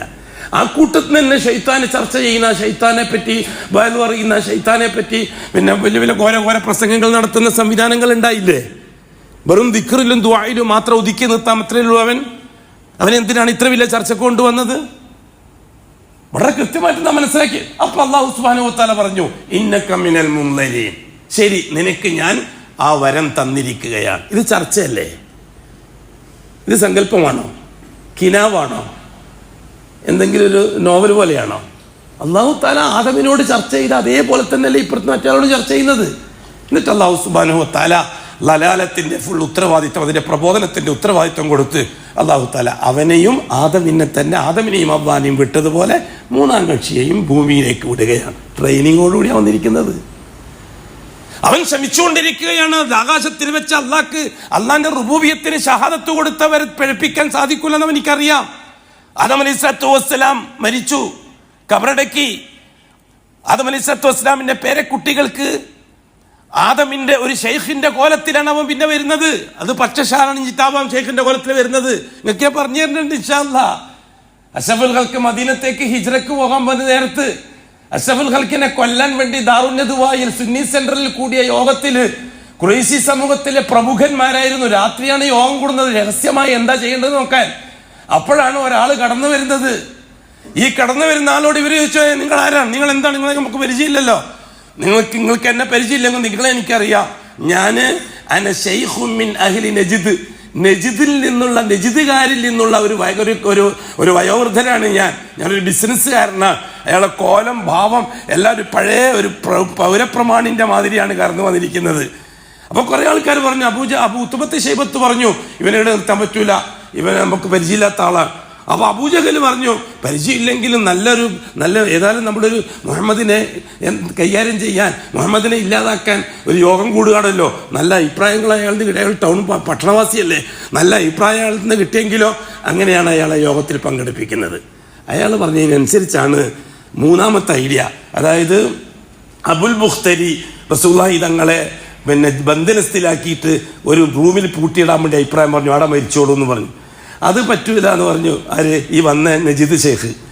അപ്പം അപ്പോൾ അബുൽ അസ്വദ് പറഞ്ഞു, നമുക്കൊരു നാട് കടത്താം മുഹമ്മദിനെ. അതും പറ്റൂല എന്ന് ഈ ഷെയ്ഖ് പറഞ്ഞു. അപ്പോൾ അബൂജഹൽ എഴുന്നേറ്റിട്ട് പറഞ്ഞു, നമുക്കൊരു കാര്യം ചെയ്യാം, നമുക്ക് എല്ലാ ഗോത്രക്കാർക്കും കൂടി ഒരു കമ്മിറ്റി എടുത്തിട്ട് എല്ലാവരും കൂടി മുഹമ്മദ് നബിയെ കൊന്ന. അപ്പോൾ ഈ ജദീദ് ഷെയ്ഖ് പറഞ്ഞു, അതാണ് നല്ല അഭിപ്രായം. ആരായിരുന്നു ആ ഷെയ്ഖ്? ശൈത്താൻ. റസൂലുള്ളാഹി സ്വല്ലല്ലാഹു അലൈഹി വസല്ലം പറഞ്ഞു ശൈത്താൻ. എന്നാൽ നമ്മൾ മനസ്സിലാക്കാത്തത്, ഉസ്താദിന്റെ കോലത്തിൽ വരാം, തങ്ങളെ കോലത്തിൽ വരാം, ഷെയ്ഖ് പ്രസിഡന്റിന്റെ കോലത്തിൽ വരാം, സെക്രട്ടറിന്റെ കോലത്തിൽ വരാം, സലഫിയുടെ കോലത്തിൽ വരാം, ഷിയാക്കളുടെ കോലത്തിൽ വരാം. തിരിച്ചറിയാൻ ഈ ഉമ്മത്തിന് സാധിക്കണം. അഖൂലു ഖൗലി ഹാദാ വല്ലാഹു അഅലം വഅസ്തഗ്ഫിറുല്ലാഹൽ അളീമ ലീ വലക്കും വഅസ്തഗ്ഫിഹി അന്നി വഅൻകും വഅൻ ജമീഇൽ മുസ്ലിമീന വൽ മുഅ്മിനീന അജ്മഈന വസ്തഗ്ഫിറുഹു ഇന്നഹു ഹുവൽ ഗഫൂറുർ റഹീം. യാ അല്ലാഹ്. അൽഹംദുലില്ലാഹി റബ്ബിൽ ആലമീൻ വസ്സലാത്തു വസ്സലാമു അലാ അഷ്റഫിൽ മഖ്ലൂഖീൻ മുഹമ്മദിൻ വആലിഹി വസഹ്ബിഹി അജ്മഈൻ. ഇബാദല്ലാഹ് ഇത്തഖുല്ലാഹ ഹഖ്ക തുഖാതിഹി വലാ തമൂതുന്ന ഇല്ലാ വഅൻതും മുസ്ലിമൂൻ. സഹോദരങ്ങളെ, സഹോദരിമാരെ, പരിശുദ്ധ റമദാൻ വാതിൽക്കൽ എത്തി നിൽക്കുകയാണ്. ഇന്ന് ലോകത്തെ ചിലയിടങ്ങളിൽ 29-ാം രാവാണ്, ശക്കിൻ്റെ ദിവസമാണ്. നമ്മുടെ നാടുകളിലൊക്കെ എണ്ണി വന്ന അവസ്ഥയിൽ ഇന്ന് 28ആണ്, ശക്കിൻ്റെ ദിവസം നാളെയാണ്. സൗദി അറേബ്യ പോലെയുള്ള സ്ഥലങ്ങളിൽ എല്ലാ സജ്ജീകരണങ്ങളും ഒരുക്കി ഇന്ന് മാസപ്പിറവിക്ക് വേണ്ടി കാത്തിരിക്കുകയാണ്. അവിടെ ഇന്ന് മാസപ്പിറവി കണ്ടാൽ അവിടെ നാളെ നോമ്പാണ്. അത് പരിഗണിച്ചുകൊണ്ട് ഇവിടെ ആരെങ്കിലും മാസപ്പിറവി അംഗീകരിക്കുന്നുണ്ടെങ്കിൽ അതിന് തെറ്റില്ല, അവരെ അംഗീകരിക്കുന്നവർക്ക് നോമ്പ് നോക്കാം.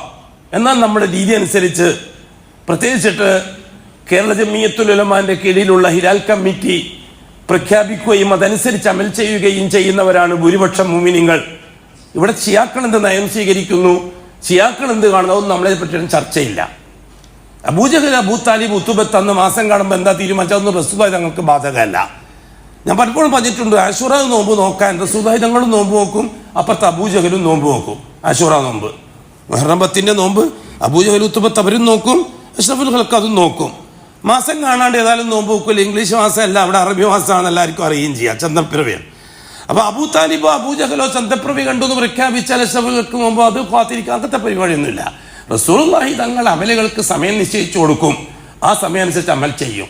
അതുകൊണ്ട് തന്നെ ഇവിടുത്തെ ഷീഈ സമൂഹം, ഇവിടുത്തെ മഹല്ലി കമ്മിറ്റിക്ക് ഭൂരിപക്ഷം 98% വരുന്ന ഷീഈ സമൂഹം, മഹല്ലി ഖാദി സിസ്റ്റം, അവരൊക്കെ എന്താ തീരുമാനിക്കുന്നത് അതിനനുസരിച്ച് നമ്മളൊന്ന് പറഞ്ഞാൽ അതൊരു തരം എന്തായാലും പറയുക, അതിന് ചില ഭാഷകൾ ഉപയോഗിക്കേണ്ടി വരും. അതിൻ്റെ ആവശ്യമില്ല. അന്നാസ് മൻ ആമന ബില്ലാഹ് ഇദാ സാമന്നാസ് സാമൂ മഅഹും. ഖൗമ്, മനുഷ്യർ നോമ്പ് നോക്കുമ്പോൾ നിങ്ങൾ നോമ്പ് നോക്കും. ഇത് അന്നാസ് ആരാ കൂട്ടരെ? മുഅ്മിനീങ്ങളാണ്. മുഅ്മിനീങ്ങളെ പറ്റിയാണ് അന്നാസ് എന്ന് പറഞ്ഞത്. അതുകൊണ്ട് തന്നെ മുവഹിദുകൾക്ക്, തൗഹീദിന്റെ വക്താക്കൾക്ക് തീർച്ചയായും പ്രത്യേക സംവിധാനം ഉണ്ടാക്കുകയും മറ്റുള്ളവരെന്ത് ചെയ്യുന്നു എന്ന് നോക്കാതെ തന്നെ മാസപ്പിറവി പ്രഖ്യാപിക്കാനുള്ള അധികാരവും അവകാശവും ഉണ്ടാകണമായിരുന്നു. എന്തോ കാരണത്താൽ, എന്താണ് എനിക്കറിയില്ല, എന്തോ കാരണത്താൽ ഇവിടുത്തെ മഹാഭൂരിപക്ഷം വരുന്ന ഷീഈ സമൂഹത്തിന്റെ നേതൃത്വത്തെ പരിഗണിച്ചുകൊണ്ട് നോമ്പും പെരുന്നാളും ആക്കുന്ന ഒരു ഗതികേട് ഈ സമുദായത്തെ വല്ലാതെ അതപ്പതിപ്പിച്ചിട്ടുണ്ട് എന്ന കാര്യം നമ്മൾ തിരിച്ചറിയണം. എന്ത് വെച്ചിട്ട് നമുക്ക് നമ്മുടെ ഇഷ്ടപ്രകാരം എന്തെങ്കിലും ചെയ്യാൻ പറ്റുമോ? ഇല്ല. എവിടെ മാസം കണ്ടാലും, സൗദി അറേബ്യ കണ്ടാലും, അതേപോലെ തന്നെ കുളച്ചലിൽ കണ്ടാലും, ബഡ്കൽ കണ്ടാലും, കർണാടകയിൽ കണ്ടാലും, ഡൽഹി കണ്ടാലും, തീരുമാനിക്കേണ്ടവർ തീരുമാനിച്ചാലേ നമുക്ക് നോമ്പ് നോക്കാൻ അവകാശമുള്ളൂ. അതുകൊണ്ട് ഓരോരുത്തർക്കും അവരുടേതായ ഒരു കായിക, ഒരു നേതൃത്വം ഉണ്ടാകും. ആ നേതൃത്വത്തിൽ, ഏത് നേതൃത്വത്തിലാണോ വിശ്വസിക്കുന്നത് അവർ പ്രഖ്യാപിക്കുന്നതനുസരിച്ച് ഇൻഷാ അല്ലാഹ് നാം നോമ്പ് നോക്കും. അത് നമ്മളെ സംബന്ധിച്ചോളം വിഷയമുള്ള കാര്യമല്ല. അത് വ്യക്തികളെ ബാധിക്കുന്ന വിഷയമല്ല, അത് ഉമ്മത്തിനെ മൊത്തത്തിൽ ബാധിക്കുന്ന വിഷയങ്ങളാണ്. ഏതായാലും പരിശുദ്ധ റമദാൻ ആഗതമാകുമ്പോൾ 4 കാര്യങ്ങളാണ് അല്ലാഹു തആല ആവശ്യപ്പെടുന്നത്. അതിൽ 2 കാര്യം അള്ളാഹ്ക്ക് അവകാശപ്പെട്ടതാണ്, അള്ളാഹ്ക്ക് കിട്ടേണ്ടതാണ്. 2 കാര്യം മുഅ്മിനീങ്ങൾക്ക് കിട്ടേണ്ടതാണ്. എന്താണ് അള്ളാഹ്ക്ക് കിട്ടേണ്ട 2 കാര്യം? ഷഹാദത്തു അല്ലാ ഇലാഹ ഇല്ലല്ലാഹ്. ലാ ഇലാഹ ഇല്ലല്ലാഹ് കൊടുത്ത ഷഹാദ വളരെ കൃത്യമായി പരിശോധിക്കപ്പെടേണ്ടതുണ്ട്. അതാണ് അള്ളാഹു റമദാനിലൂടെ ആവശ്യപ്പെടുന്നത്. രണ്ടാമത്തത് വിശദീകരണം പിന്നെ ആവട്ടെ. രണ്ടാമത്തത് അൽ ഇസ്തിഗ്ഫാർ. പരിശുദ്ധ റമദാനിൽ പ്രത്യേകമായിട്ട് അള്ളാഹുവിനോട് പൊറുക്കലിനെ തേടുക. ഇത് അടിമകൾ അങ്ങോട്ട് കൊടുക്കേണ്ട കാര്യമാണ്. ഒന്ന് ഷഹാദ, രണ്ടാമത്തത് ഇസ്തിഗ്ഫാർ. പകരം അങ്ങനത്തെ ഇങ്ങോട്ട് അല്ലാഹു തആല ഓഫർ ചെയ്തിട്ടുണ്ട് 2 കാര്യങ്ങൾ. അതെന്താണ്? സ്വർഗപ്രവേശനവും നരകമോചനവും ആണ്. അതങ്ങനെ ഇങ്ങോട്ട് ഈ റമദാന്റെ പ്രത്യേകത അതാ. ഇതെല്ലാം കൂടി ഒരു ദുആ ആക്കി, ബിദ്അത്തിന്റെ ദുആ ആക്കി മാറ്റി നിസ്കാരത്തിന് ശേഷം 3 പ്രാവശ്യം അശ്ഹദു അല്ലാ ഇലാഹ ഇല്ലല്ലാഹ് അസ്തഗ്ഫിറുല്ലാഹ് അസ്അലുക്കൽ ജന്ന വഅഊദു ബിക മിനന്നാർ, അങ്ങനെ ഒരു ദുആ അല്ലാഹുവിന്റെ റസൂൽ പഠിപ്പിച്ചിട്ടില്ല. അങ്ങനെ ഒരു ദുആ സഹാബാക്കളും പഠിപ്പിച്ചിട്ടില്ല. വിഷയം പഠിപ്പിച്ചിട്ടുണ്ട്. അതിന് സൂഫി ശൈഖന്മാരൊരു ദുആ ഒപ്പിച്ചിട്ട് ഉമ്മത്തിനെ പഠിപ്പിച്ചപ്പോൾ എല്ലാ പള്ളിയിലും ഇപ്പൊ ദായത്തായ ദുആ ആയി. ഓരോരുത്തരും എപ്പോഴും പറയേണ്ട ദുആ അശ്ഹദു അല്ലാ ഇലാഹ. ദുആ അല്ല, അത് പ്രഖ്യാപനമാണ്. ഇല്ല അല്ലാഹുവേ, ഞാൻ ജാറത്തിൽ പോകുന്ന പ്രശ്നമില്ല, ഞാൻ ജീവിച്ചിരിക്കുന്ന ജിന്നിനെയും പിറകെ പോവില്ല, മരിച്ചുപോയ വലിയന്റെ പിറകെയും പോവില്ല. അശ്ഹദു, അത് ഞാൻ തെളിയിക്കും ഈ നോമ്പിലൂടെ. അതാണ് നമുക്ക് റമദാൻ മാസത്തിൽ സ്വീകരിച്ചുകൊണ്ട് ചെയ്യാനുള്ളത്. ഉടൻ തന്നെ ചോദിക്കേണ്ടത് എന്താ? എൻ്റെ അടുത്ത് എന്തെങ്കിലും അബദ്ധം പറ്റിയിട്ടുണ്ടെങ്കിൽ മാപ്പാക്കണേ അല്ലാ, അസ്തഗ്ഫിറുക വഅതൂബു ഇലൈഹി. അപ്പൊ അശ്ശഹാദത്തു വൽ ഇസ്തിഗ്ഫാർ, അതിന് പകരമായിട്ട് അല്ലാഹു തആല പറഞ്ഞെന്താണ്? റമദാൻ തീരലോടുകൂടി അല്ലാഹു തആല പ്രഖ്യാപിക്കുകയാണ്, നിനക്ക് സ്വർഗമുണ്ട്, ഇത്ഖും മിനന്നാർ, നരകത്തിൽ നിന്ന് മോചനവുമുണ്ട്. ഈ 4 കാര്യങ്ങൾ സന്ദേശമായി പറഞ്ഞുകൊണ്ട് ഇതാ റമദാൻ വരവായി. ഒരുങ്ങിക്കോ, ഇന്ന് രാത്രി തന്നെ ഷഹാദ സഹിയാക്കിക്കോ, പുതുക്കിക്കോ. ജാറുമായിട്ട് എന്തെങ്കിലും ബന്ധമുള്ളവർ, അല്ലെങ്കിൽ ജീവിച്ചിട്ട് മരിച്ചുപോയ മഹാന്മാരുമായിട്ടോ മഹദികളുമായിട്ടോ എന്തെങ്കിലും ബന്ധമുള്ളവർ, അതേപോലെ തന്നെ ജീവിച്ചിരിക്കുന്ന ജിന്നുകളുമായിട്ട് എന്തെങ്കിലും ബന്ധമുള്ളവർ, രണ്ടിനെയും വിച്ഛേദിച്ച് ഷഹാദത്ത് പുനഃപ്രഖ്യാപനം നടത്തിക്കോ. ഇല്ല അല്ലാ, ഞാൻ തെളിയിക്കാൻ തന്നെയാണ് ഉദ്ദേശിക്കുന്നത്, ഞാൻ ജീവിച്ച് തെളിയിക്കാൻ തന്നെയാണ് ഉദ്ദേശിക്കുന്നത്. എന്തെങ്കിലും അബദ്ധം വാക്കിലോ ചിന്തയിലോ വന്നിട്ടുണ്ടെങ്കിൽ അസ്തഗ്ഫിറുക വഅതൂബു ഇലൈഹി, പുറത്തു തരണം. അല്ലാഹ് പറയുന്നു, റമദാൻ കഴിയുന്നത് വരെ നീ അതിൽ പിടിച്ചു നിൽക്കുകയാണെങ്കിൽ റമദാൻ കയ്യിലോടുകൂടി ആ 2 ഓഫർ നിനക്കുണ്ട്. നിനക്ക് സ്വർഗമുണ്ട്, നരകമോചനവുമുണ്ട്. അല്ലാഹ്, ആ വിഭാഗത്തിൽ ഒരു പരിധി, പിന്നെ ഷർത്തും വ്യവസ്ഥകൾ നോക്കാതെ, നിബന്ധനകൾ നോക്കാതെ നിന്റെ ഔദാര്യം കൊണ്ട് ഉൾപ്പെടുത്തി തരണേ അല്ലാഹുവേ. അലാ വസല്ലു വസല്ലിമു അല നബിയിൽ മുസ്തഫ. ഒരു കാര്യം കൂടി ഓർമ്മിപ്പിക്കാൻ, പരിശുദ്ധ റമദാന്റെ വരവോടുകൂടി നമ്മുടെ മസ്ജിദിൽ നോമ്പ് തുറയുമായിട്ട് ബന്ധപ്പെട്ട ഏർപ്പാടുകളൊക്കെ സജ്ജീകരിച്ചിട്ടുണ്ട്. ഒരു ദിവസത്തെ നോമ്പ് തുറക്ക് സുമാർ 2000 ഉറുപ്യ വേണ്ടി വരുമെന്നാണ് കണക്കൂട്ടിയിരിക്കുന്നത്. അതുകൊണ്ട് ഓരോ ദിവസം മഗ്‌രിബിന് ഇവിടെ വന്നിട്ട് നോമ്പ് തുറക്കാനും മറ്റും കൂടുന്നവർക്ക് ആവശ്യമുള്ള സൗകര്യങ്ങൾ ചെയ്തു കൊടുക്കാൻ ഒരു ദിവസത്തേക്ക് 2000 ഉറുപ്യ കൊടുക്കാൻ തയ്യാറുള്ളവരൊക്കെ, മനസ്സുള്ളവരൊക്കെ സംഘടനയായിട്ട് ഈ പള്ളിൻ്റെ ഭാരവാഹികളുമായിട്ട് ബന്ധപ്പെടണമെന്ന് നിങ്ങളെ അറിയിക്കുകയാണ്. അലാ വസല്ലു വസല്ലിമു അല നബിയിൽ മുസ്തഫ വറസൂലിൽ മുർത്തള. وقال عز من قائل إن الله وملائكته يصلون على النبي يا أيها الذين آمنوا صلوا عليه وسلموا تسليما. وقال عليه الصلاة والسلام من صلى علي واحدة صلى الله بها عليه 10. اللهم صل على محمد وعلى آل محمد كما صليت وباركت على إبراهيم وعلى آل إبراهيم في العالمين إنك حميد مجيد. اللهم ارض عن الخلفاء الراشدين المهديين أبي بكر وعمر وعثمان وعلي رضي الله عنهم وعن سائر الصحابة والقرابة كلهم أجمعين وارض عنا معهم برحمتك يا أرحم الراحمين. اللهم اغفر للمؤمنين والمؤمنات والمسلمين والمسلمات الأحياء منهم والأموات. اللهم إنك مجيب الدعوات وقاضي الحاجات، طيب ثرانا وثراهم واجعل الجنة مأوانا ومأواهم. اللهم اصلحنا واصلح ائمتنا وامتنا وولاتنا وولاة امورنا واجعل امورنا بايدي خيارنا حتى يقودنا الى الخير من هو خير منا. اللهم انصر جيوش المسلمين وفك اسر المأسورين واقض الدين عن المدينين. اللهم اكتب الستر والسلامة علينا وعلى والدينا واولادنا وازواجنا وعلى جميع الحجاج والعمار والزوار والمسافرين والمجاهدين في سبيلك صاددين والدين في بدك وبحرك أجمعين يا رب العالمين. اللهم أجرنا من النار، اللهم أجرنا من النار، اللهم أجرنا من النار. اللهم لا تشفي خلقنا بالنار ولا تجعلنا من حطب النار فإنها بئس الدار وبئس المثوى وبئس القرار. ربنا اغفر لنا ولإخواننا الذين سبقونا بالإيمان ولا تجعل في قلوبنا غلا للذين آمنوا ربنا إنك رؤوف رحيم. وصلى الله على خير خلقه محمد وآله وصحبه أجمعين والحمد لله رب العالمين.